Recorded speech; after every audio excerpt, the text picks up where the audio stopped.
Yesterday we went through the I-door thought process. So with that thought process, we just saw the visible object in the man.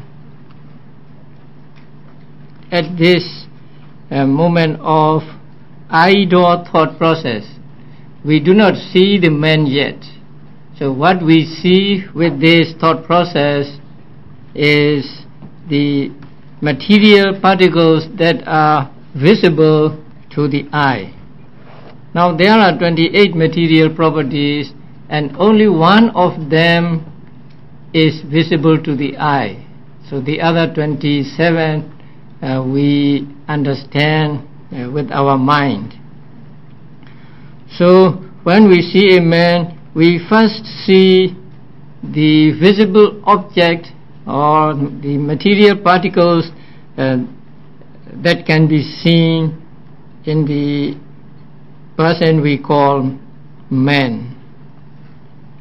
And this thought process arises through the I-door. So this is called I-door thought process. And this I-door thought process takes the present visible object as object. Now we see a man and we see the visible object in that man, and so with this thought process we see the visible object that belongs to the present time, not to past and not to future. But this I-door thought process alone is not enough to enable us to see a man or to say that I see a man. Other thought processes must follow this I-door thought process. That means, as you know, the visible object is material property, and so it has life span of 17 thought moments. So when the 17 thought moments are full, with the second moment of registration, this present visible object disappears. When it disappears, this thought process also stops. And then there are many moments of bhavanga before another thought process takes place. And that thought process which follows this I-door thought process arises through mind-door. And it takes the past object as object. Now when we come to that second thought process, the visible object we saw is already past. So we take that past visible object as object with that thought process that arises through mind-door. So we see the visible object in the man with our eyes, and then we recall the visible object that has now become past with another type of thought process. And that thought process is called taking the past object. Taking the past object as object.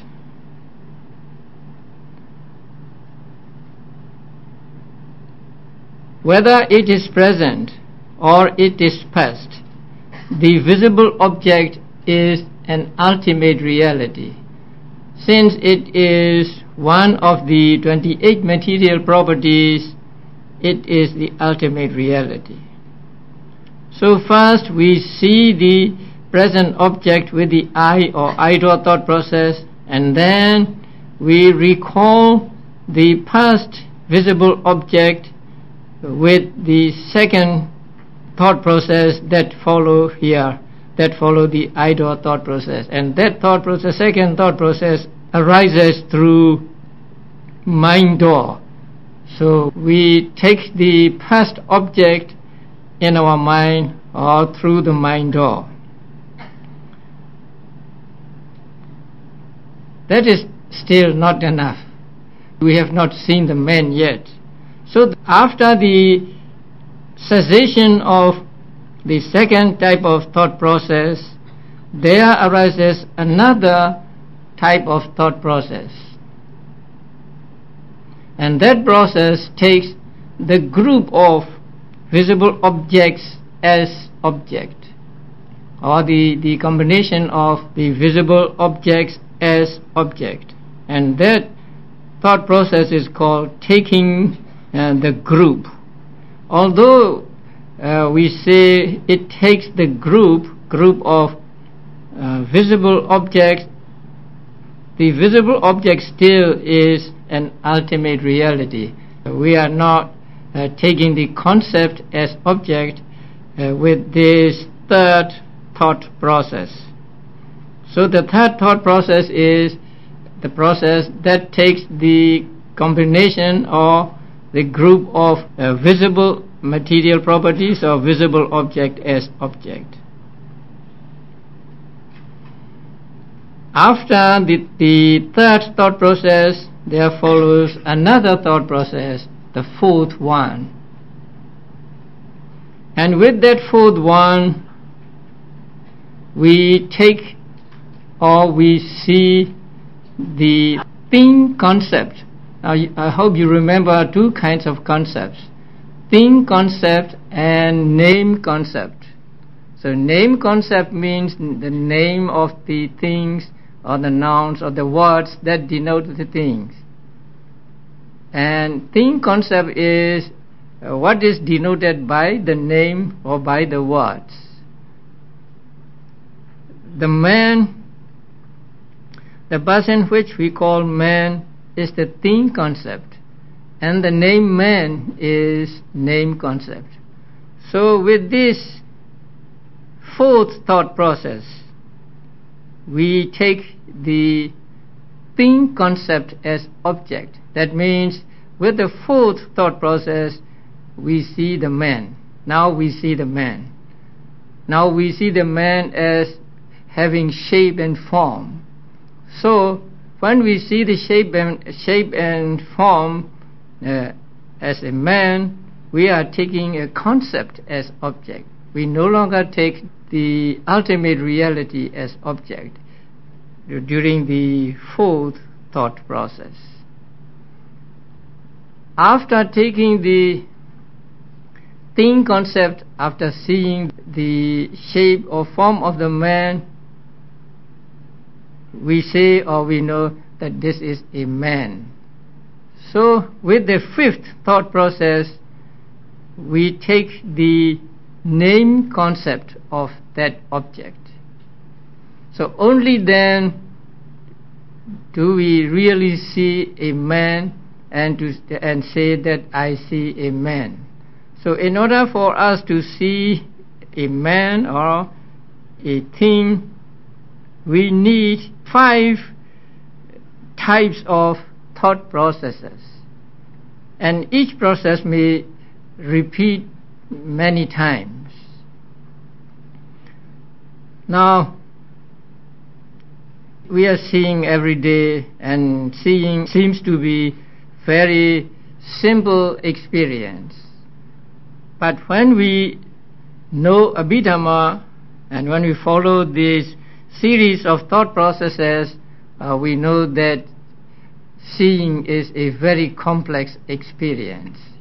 We need thousands of thought moments to really see a man or a woman and so on. Only after going through these 5 thought processes do we see a man or do we name the thing we see. So these 5 thought processes are: 1, I door thought process that arises through I door. And then the next one is the mind or thought process that takes the past visible object as object. And then the third thought process is again mind or thought process that takes the group of visible objects as objects. And then the fourth thought process is the one that through mind or, and that takes the thing concept as object. And the fifth thought process, again through mind or, takes the name concept as object. The four that follow the idea thought processes are called following thought processes or subsequent thought processes. So we need 5 kinds of thought processes to see a thing and to say that I see a thing, or I see a man or a woman or a cup and so on. So this is the process of seeing. So seeing is a very complex experience, and we need thousands and thousands of thought moments before we can say I see a thing. And as you know that billions of thought moments can arise and disappear in a second or in a fraction of a second, we can understand that during this very brief moment, thousands and thousands of thought moments arise and disappear. Now this is following the thought processes. After understanding the thought processes, we can know, or we can find out how these moments of thought are related to each other, and how they are related to the visible object or the objects they take, and how they are related to the bases they depend on. So you can talk about seeing with regard to the bases, with regard to the doors, and with regard to the objects. And also, if you know Patthana, the 7th book of Abhidhamma, then you can tell the relationships between the first and the previous thought moment and the following thought moments. So you can tell a lot about seeing, which seems to be a very simple experience when you know Abhidhamma. And although when we teach thought process, we use the diagrams like this, please do not understand that they all exist at one time. They exist only one at a time. So although it is like a series of thought moments, 1, 2, 3, 4 and so on, actually at one moment there is only one citta. That one citta arises and disappears, and in its place another citta arises and so on. So the real occurrence of these thought processes may be shown by having a door in the wall and then run the chart like this. So you see only one type of consciousness at a time through the window. That is to be understood like this. Not that there are, say, these 17 thought movements arising at the same time as we see on the sheet. So these thought movements arise just one at a time, and then after arising and after existing for 3 sub-moments, they disappear. And then they are followed by another type of consciousness or another citta and so on and so on. So this is the process of seeing. So when we see something, our mind goes through these 5 types of thought processes. Not 5 thought processes, but 5 kinds of thought processes. because the other thought processes may repeat themselves many times. Now this is when we see something. And also a very simple presentation of seeing a thought process. Sometimes the object we see may be variegated, very complicated designs and paintings and so on. In that case, we need more thought processes to see the object and to know the object. So you can imagine how complex this seeing is. And when you hear a sound, your mind goes through more or less the same type of thought processes. Suppose you hear a sound, one syllable sound. Let's say just man. So when you hear the sound, that means the sound comes into the avenue of your ear and then strikes at your ear and at the same time strikes at the bhavangas. And then one bhavanga passed and then second bhavanga vibrates and then third bhavanga, at the third bhavanga ceases. And then turning towards the object, turning towards the sound in this case, and then hearing consciousness or ear consciousness, and then receiving, investigating, determining, and then jhavanas and registration are the same. So first you hear the sound like that. You hear the sound with ear door thought process. The sound immediately disappears. So the next thought process is through mind door, or the next thought process is mind door thought process that takes the sound that is just passed as object.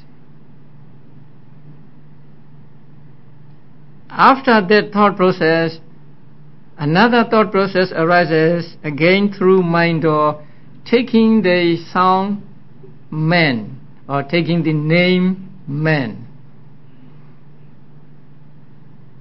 After taking the name man, the next thought process is knowing the man.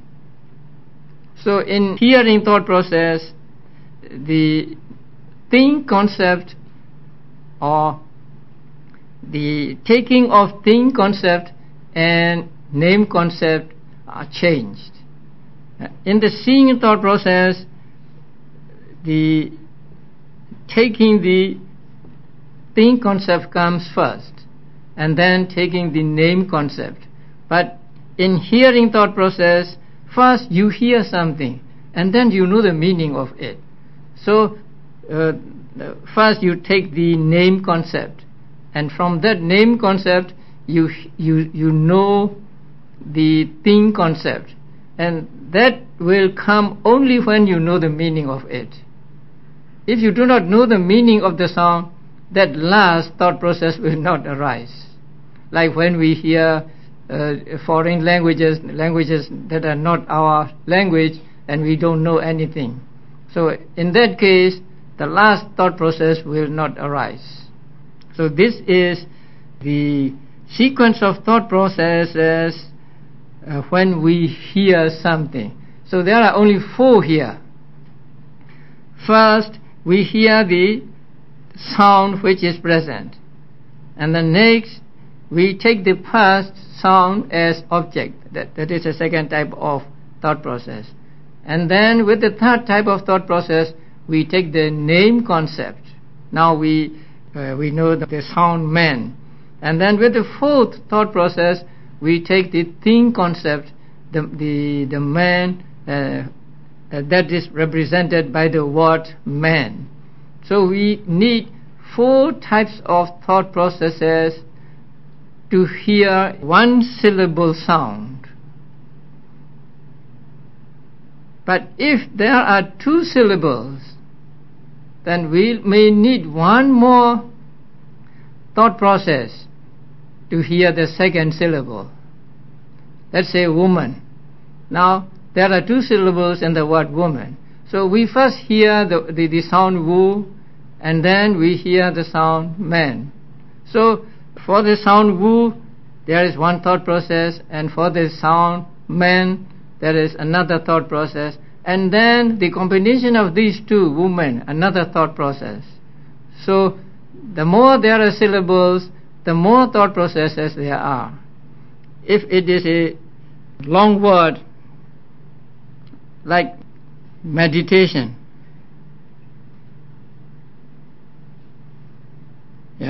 say there are how many meditation? 4 syllables.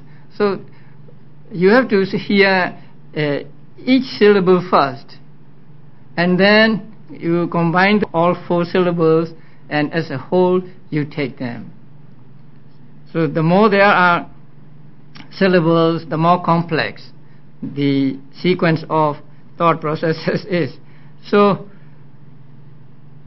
we are hearing every day, we are hearing the talk, but this process is also very complex, and it is amazing that our mind can run this fast. The thousands of maybe billions of thought processes going on in your mind when you are listening to my talk now. So this is the sequence of thought processes when we see, when we hear, when we smell, and so on. And so now we know the complexity of these seemingly simple experiences. So when we know this through Abhidhamma, we know more about ourselves, we know more about our seeing, our hearing, and so on. And so our understanding of ourselves becomes deeper with the knowledge of Abhidhamma. If you don't know Abhidhamma, it's okay, you are seeing things and you are hearing words, then there is no harm in that.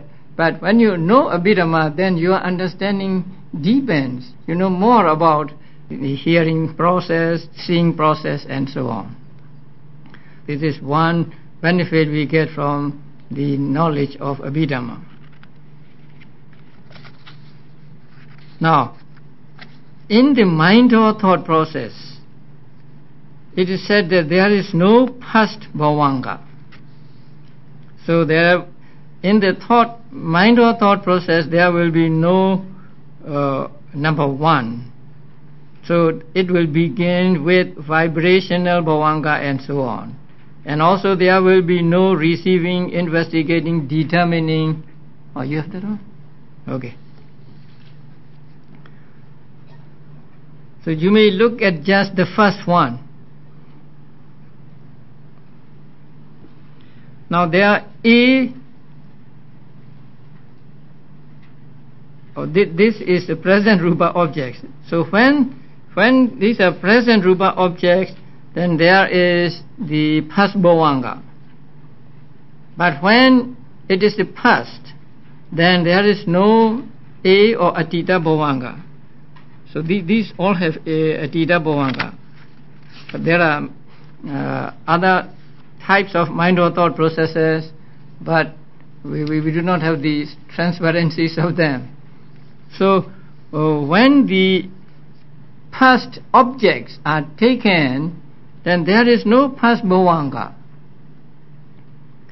So we begin with vibrational bhavanga and arrest bhavanga, and also receiving, investigating, these two, receiving and investigating, do not arise in mind or thought processes. Now this is just a taste of thought processes, and so next time I will explain these thought processes in more detail than this. So when we see something, our mind has to go through 5 types of thought processes, and when we hear something, it has to go through 4 types of thought processes. But depending on the number of syllables, number of thought processes may be great. And the other thought process I want you to know is the path thought process. That means when a person reaches enlightenment. Now, people talk about enlightenment, but I wonder whether they really understand what enlightenment is. And enlightenment may be different for different people. I mean, you ask a Christian and he will give one answer, and you ask a Buddhist and he will give another answer. So enlightenment may be different to persons of different religion. But this enlightenment is according to the teachings of Theravada Buddhism. So enlightenment arises when path consciousness arises. So what we call enlightenment is really that path consciousness. Now path consciousness arises in one thought process, and that thought process is not through 5 sense doors, it is through mind door. Because you practice meditation, and when you practice meditation, the thought processes are mostly mind door thought processes. And when a yogi practices Vipassana meditation, and he goes through different stages of Vipassana knowledge one by one, and when his Vipassana become mature, then there will come a time when a type of consciousness arises in his mind. And that type of consciousness is a very new one. He has not experienced that type of consciousness before in his life, in this life or in past lives. So the thought process goes something like this. Now there are bhavangas, and then C is vibrating bhavanga, and U is upacheda or arrested bhavanga. So 2 bhavanga moments, and then bhavanga will stop. After the bhavanga, since it is the mind or thought process, there is no 5 sense door adverting. Instead, there is mind door adverting. So M is mind door adverting. And after that, there are some names, strange names, Parikama, Upachara, Anuloma, and Gotarabu. Now these are actually Kusala Kama Vajra Chetas. They belong to the sense sphere, wholesome consciousness. So the English is correct, wholesome sense sphere Chetas. And these wholesome sense sphere Chetas arise as here Parikama, preliminary or preparation, and then approximation, and then adaptation, and then Gotrabu. So these 4 thought movements belong to wholesome sense sphere Chetas. So these 4 thought Chetas arise and disappear. Now Parikama means preparation. It's a preparation for the Magga or path consciousness to arise, and then it approaches or it gets into the vicinity of Magga, and so the next one is called Upachara, neighborhood or approximation. And the third is called adaptation. It conforms to both the preceding and succeeding thought moments. And after that, there is a G, Gotrabu, sublimation or change of lineage. Until this moment, the person is a worldling, Putujana. After this moment comes Magga, path consciousness. As soon as path consciousness arises, the person ceases to be a putojana and he becomes an Arya or noble person or an enlightened person. So he becomes enlightened person at the moment of magga or path. And that moment of path is immediately followed by here 2 moments of phala or fruition. Sometimes there may be 3 phala moments, sometimes there are 2.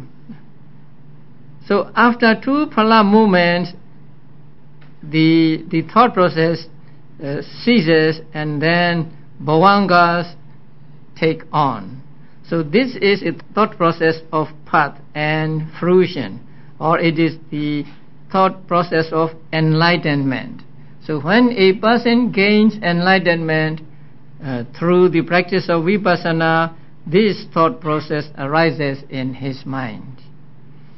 And as you know, the bhavanga moments take kama or kama nimitta or gati nimitta as object. They never change their objects.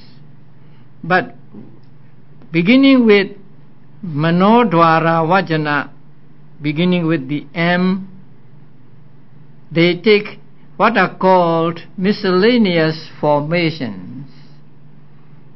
Miscellaneous formations means mind and matter that are conditioned.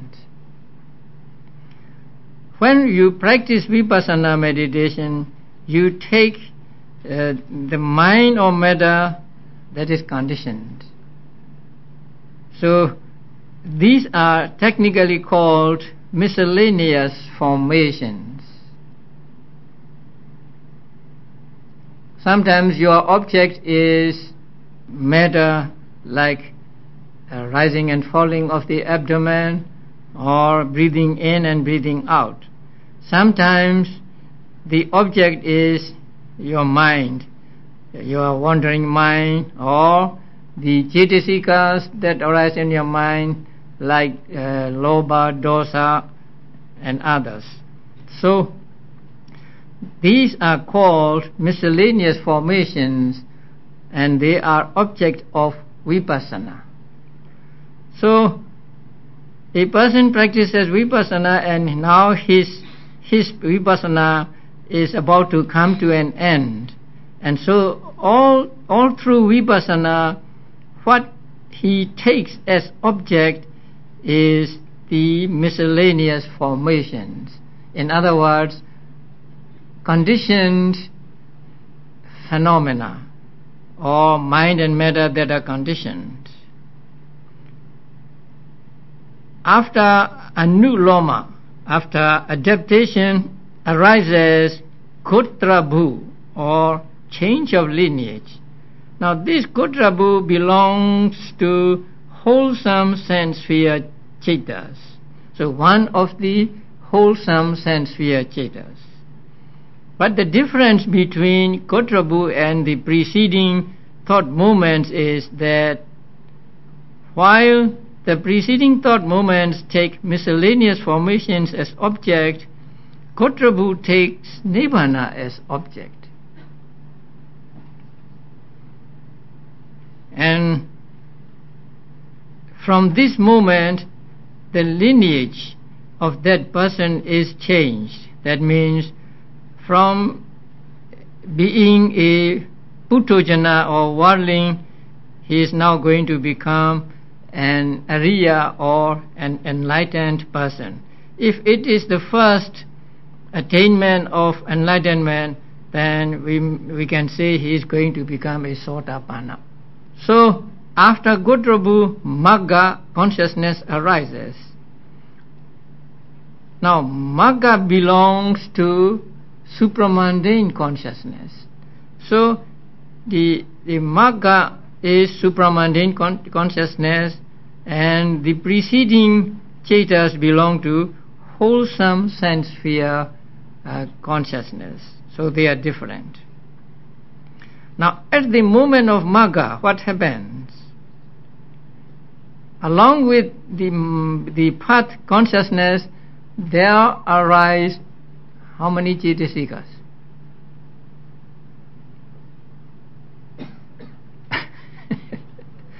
That is 6 citasikas.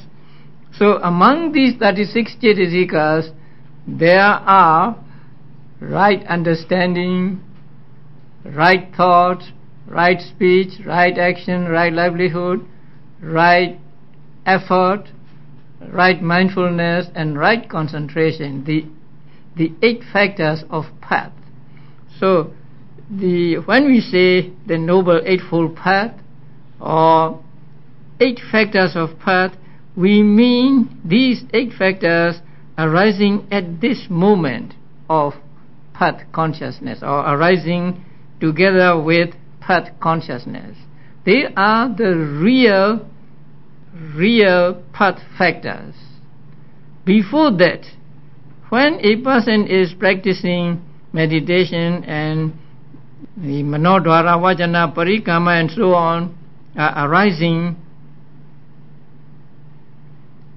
they take the miscellaneous formations as object. Now Gotrabhu takes the Nibbana as object. So Magga, at this moment, the 8 factors arise, right?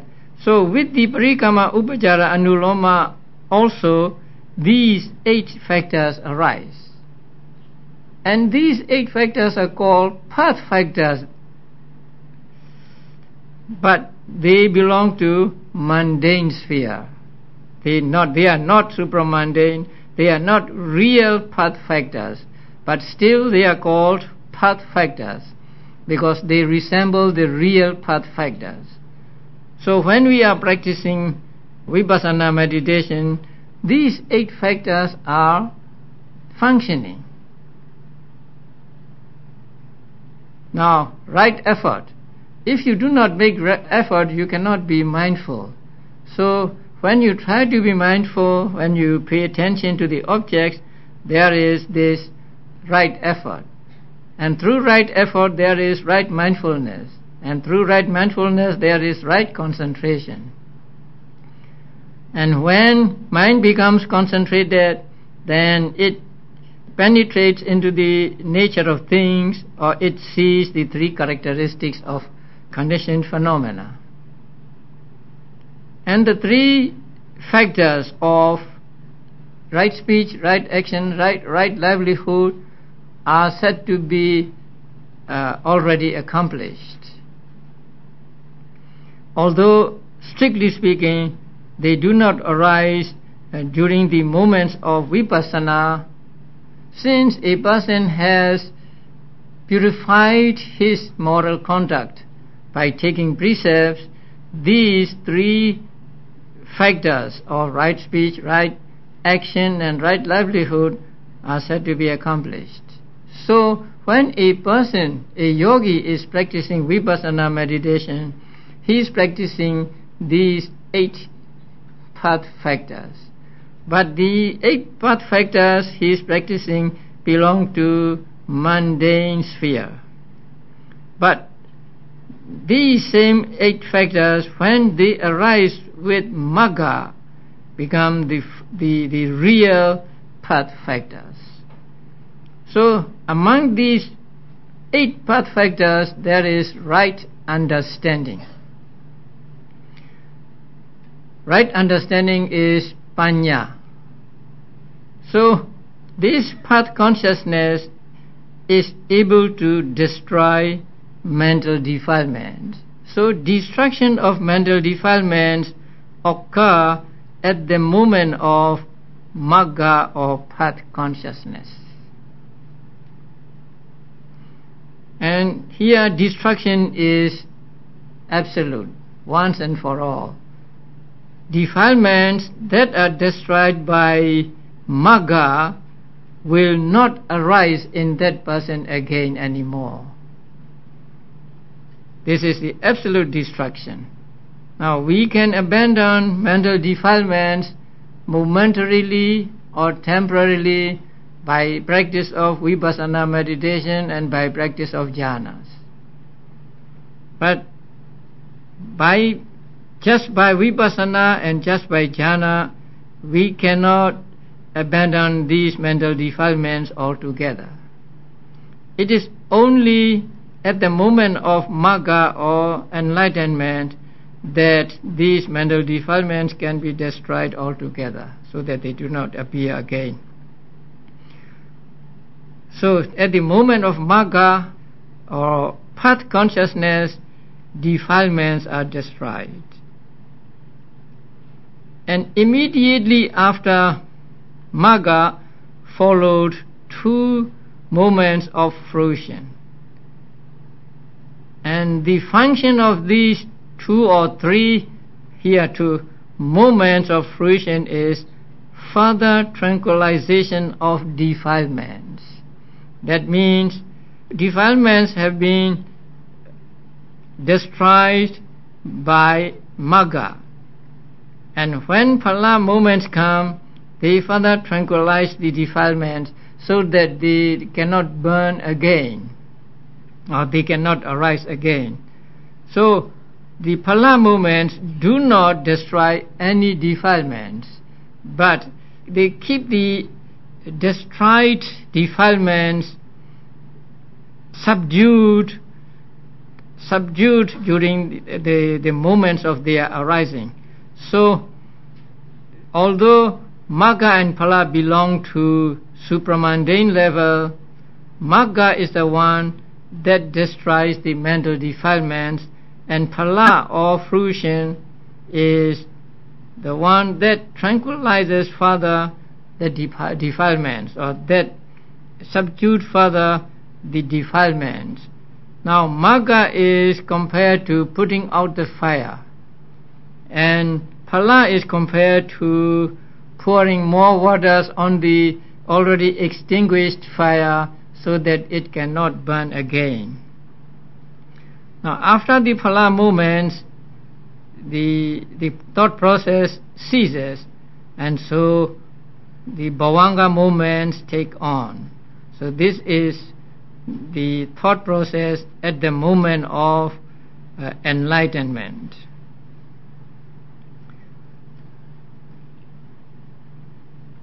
And you know there are 4 maggas, Sotapatti magga, Sakadagami magga, and so on.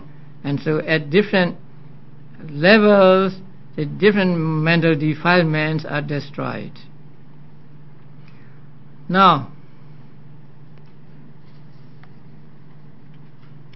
I think you are familiar with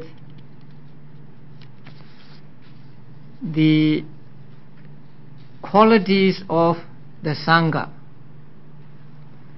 Supatipanno Bhagavato Sāvaka Saṅgho, and so on. So in that formula, there are words that say there are 4 pairs of men and 8 individuals. Now you read the second verse. Those 8 individuals praised by the virtuous, they constitute 4 pairs. They, the worthy of offerings, the disciples of the welcome one. To these, gifts given yield abundant fruit. Verily in the Saṅgaha is this precious jewel. By this truth may there be happiness. Do you know where this verse is from? Ratana Sutta. Very good. So in the Ratana Sutta is a sutta that we recite to make asseverations. That means to say some of the qualities of the Buddha, the Dhamma and the Saṅgaha, and then in the end we say, by this truth, that means by this saying of truth, may there be happiness. So Ratana Sutta is the real sutta to recite. But the other suttas, Mitta Sutta is more to practice than to recite. If you know the meaning and recite Mitta Sutta, it can be said that you practice metta, but metta sutta is not just to recite, but to practice. But Ratana Sutta is for recitation. So when you recite Ratana Sutta, you make this asseveration of truth by saying, by this truth may there be happiness, by this truth may there be happiness, and so on. Now, the 8 individuals and the 4 pairs, now these are the noble disciples of the Buddha, and they are called in Pali Ariya Puggala. And it is said that there are 8 such individuals, 8 kinds of noble persons. Now, how do we get 8, and how do we get the 4 pairs? The 4 pairs, a person at the moment of Sotapatti Magga is one person, and the same person at the moment of Phala and so on is a Phala person. So at one stage there are 2 persons, the one who is at the moment of Magga and also the one who is moment of Phala. One and the same person is called 2 persons here, made into 2 persons. That we must understand. So at the moment of Magga, he is Magga person, and at the moment of Phala and so on, he is a Phala person. But he is just one and the same person. Actually, it would be very difficult to see a Magga person, because we do not know when he is going to get enlightenment, and that enlightenment, the moment is just a billionth of a second, and so in practice it is very difficult to see or to meet a Magga person. But the person at the moment of Magga is called, let us say, Magga person, and the person at the moment of Phala and so on until he reaches the next stage is called a Phala person. So Sotapatti Magga person and Sotapatti Phala person, there are 2, and they are called pairs. And then the second stage, Sakadagami. So Sakadagami Magga person and Sakadagami Phala person. Sakadagami means once returner. And then the third stage, Anagami Magga person and Anagami Phala person. Non-returner Magga person and non-returner Phala person. And then Arahant. Arahant Magga person and Arahant Phala person. So there are 4 pairs and 8 individuals. If you do not know this thought process, or if you do not know Abhidhamma, it would be very difficult to understand the 8 individuals and 4 pairs.